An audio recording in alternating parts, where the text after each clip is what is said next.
Tetemeko kubwa la ardhi limeikumba nchi ya Myanmar likisababisha uharibifu mkubwa nchini humo na katika nchi jirani ya Thailand.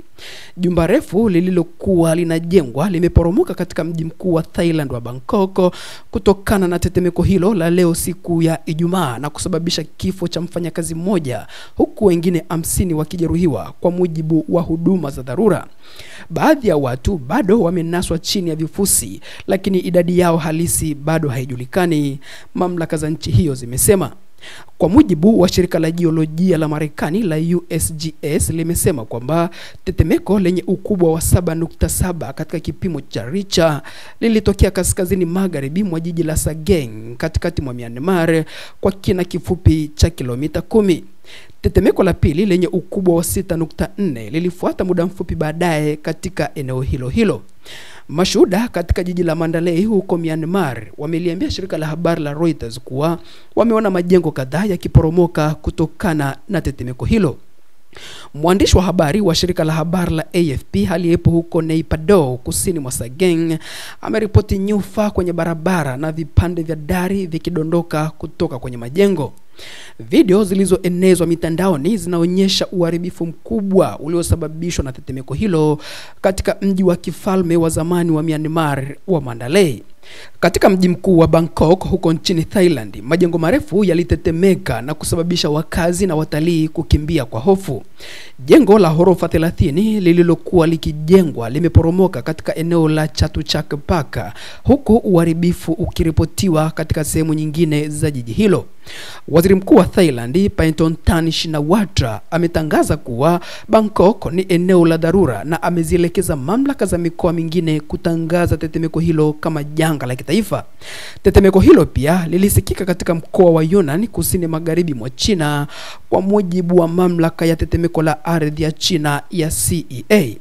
Waziri Mkuu wa India Narendra Modi amesema kuwa New Delhi iko tayari kutoa msaada wote unaohitajika kwa Nay Pha Do na Bangkok. Nina wasiwasi juu ya hali iliyosababishwa na tetemeko la ardhi huko Myanmar na Thailand, aliandika hayo waziri huyo mkuu wa India Narendra Modi kwenye ukurasa wake wa mtandao wa X. Tutazidi basi kukujuza zaidi kila ambacho kinaendelea katika eneo hilo. Kama bado hujasubscribe kwenye YouTube channel hii, unaweza ukafanya hivyo kwa kubofya neno subscribe, na tutaendelea kukupasha habari pamoja na matukio mbalimbali yanayojiri kutokea kila kona ya dunia.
ตึกที่คอนโดชั้นก็สั่น